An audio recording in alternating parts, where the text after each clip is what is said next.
अस्सलामुअलैकुम, मैं अब्दुल वारिस और आप देख रहे हैं मेरा यूट्यूब चैनल। आज हमें जिस मौजू पे बात करनी है वो है पाकिस्तान पीनल कोड की दफ़ा नंबर 324। इससे पहले हम 302 को डिस्कस कर चुके हैं और बहुत ही सादा अल्फाज में उसे समझ चुके हैं कि 302 क्या है और उसमें क्या सज़ा मिल सकती। 324 कत्ल अम्द के बारे में डिटेल से बयान करती है कि अगर कोई शख्स नियतन इरादा करते हुए किसी दूसरे शख्स को कत्ल करने की कोशिश करता है और वो दूसरा शख्स जिसको वो कत्ल करना चाहता है वो इसके हमले में बच जाता है, अब वो महफूज हो गया इसके इस अमल से, इसके इस कत्ल करने से वो कत्ल होने से बच गया। अब वो कत्ल होने से ख़ुद बच गया या कुदरत ने उसे बचा लिया या किसी तीसरी पार्टी ने उसे आकर इस शख्स से, इस मुजरिम से बचा लिया। अब इस शख्स की अटेंशन क्लियर थी कि ये उसको कत्ल करने जा रहा है, इरादा अमल सब ये नज़र आ रहा था कि ये शख्स दूसरे शख्स को मारने ही की कोशिश कर रहा है, कत्ल ही करने की कोशिश कर रहा है। तो ऐसे शख्स को पर 324 लागू होगी। अब इस पे एक चीज़ जो सबसे ज़्यादा देखने की है वो ये है कि शख्स की अटेंशन क्या थी, क्या ये वाकई उसको कत्ल करना चाहता था या डराना चाह रहा था। दूसरा ये है कि वो जो हमला किया गया उसकी शिद्दत क्या थी, उसकी नौयत क्या थी। फिर तीसरी चीज़ ये है कि इस हमले से दूसरे शख्स को नुकसान कितना हुआ। तो इन तीनों चीज़ों को इसमें लाजमी देखा जाता है कि हमला करने की नौयत क्या थी, अटेंशन क्या थी और दूसरी पार्टी को नुकसान कितना हुआ। अब 324 जो है इस पे भी ज़मानत नहीं हो सकती। सेशन कोर्ट इस केस को सुनेगी, सेशन कोर्ट इस केस में वारंट जारी करेगी, पुलिस बग़ैर वारंट के भी गिरफ़्तार कर सकती है। अब सज़ा की नौयत जहाँ तक है, इस केस में जो ज़्यादा से ज़्यादा किसी मुजरिम को सज़ा मिल सकती है वो है 10 साल की और कम से कम 5 साल की सज़ा है, इससे कम नहीं है।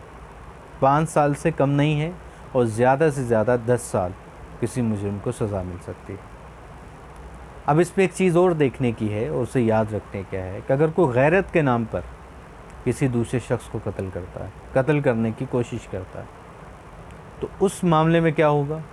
तो अगर कोई शख्स किसी दूसरे शख्स को गैरत के नाम पे कत्ल करने की कोशिश करेगा तो उसके लिए भी सज़ा तो यही है, या मैक्सिमम ज़्यादा से ज़्यादा 10 साल या कम साल 5 साल से कम नहीं होगी, इसके बीच में सज़ा होगी।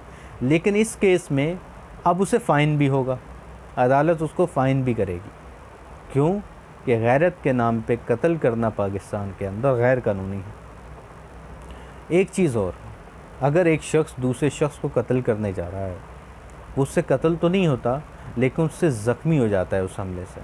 अब इस मामले में क्या होगा, इस मामले में क़िसास का कानून अमल में आएगा और क़िसास के कानून के तहत जितना नुकसान दूसरी शख्स को होगा इसके हमला करने से, अदालत उसका तयन करेगी और उतना तयन करने के बाद उतना फ़ाइन उस शख्स को करेगी और उतना फ़ाइन दूसरे शख्स को देने का हुक्म जारी करेगी। एक शख्स है, एक शख्स उसको मारने की कोशिश कर रहा है, वो कत्ल तो नहीं हुआ, कत्ल होने से बच गया और खुदा न खासा उसका बाजू कट गया। अब अदालत ये तयन करेगी कि उसका बाजू कट गया है और क़िसास के कानून के तहत एक अमाउंट जो है वो फ़ाइन के तौर पर क़िसास के कानून के तहत दूसरे शख्स को देने का हुक्म जारी करेगी। तो आज बहुत ही सादा अल्फाज में 324 बहुत ही सादा है कि एक शख्स दूसरे शख्स को कत्ल करने की कोशिश कर रहा है, दूसरा शख्स उसके कत्ल से बच जाता है कत्ल होने से, तो उस शख्स पे जो है वो सज़ा जो है ज़्यादा से ज़्यादा 10 साल कम से कम 5 साल होगी और सेशन कोर्ट इस केस को सुनेगी। और अगर गैरत के नाम पे होता है तो अदालत उसको फ़ाइन भी करेगी साथ साथ सज़ा के साथ साथ, और अगर गैरत के नाम पे होता है तो फिर अदालत सज़ा के साथ साथ उस मुजरिम को फ़ाइन करेगी कि आपने गैरत के नाम पे ये गैर कानूनी अमल कैसे कर दिया।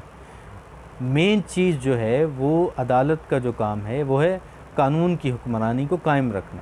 अगर कोई शख्स किसी के साथ गलत कर रहा है तो इंसान को कानूनी रास्ता लेना चाहिए, बजाय इसके कि वो गैरत के नाम पे उठे और किसी को भी कत्ल करना चल दे, एक और गैर कानूनी काम जो है वो सर अंजाम दे। तो उम्मीद करता हूँ आप इस मौजू इस दफ़ा को बहुत आसान अल्फाज में समझ गए होंगे। अगर आपको हमारी यही कानूनी बातें अच्छी लगें, समझ में आए, तो हमारे चैनल को ज़रूर सब्सक्राइब कीजिएगा, लाइक कीजिएगा और शेयर कीजिएगा, ताकि इंशाअल्लाह आइंदा भी आपको इस तरह की वीडियो मिलती रहें। अस्सलामु अलैकुम।